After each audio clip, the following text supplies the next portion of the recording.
sana çok yakın yola gel ey nefsim.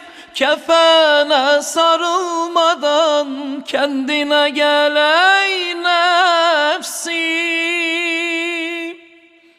Ey nefsim, hain nefsim, kendine çok zulüm ettin. O büyük hesap gününde ne cevap vereceksin?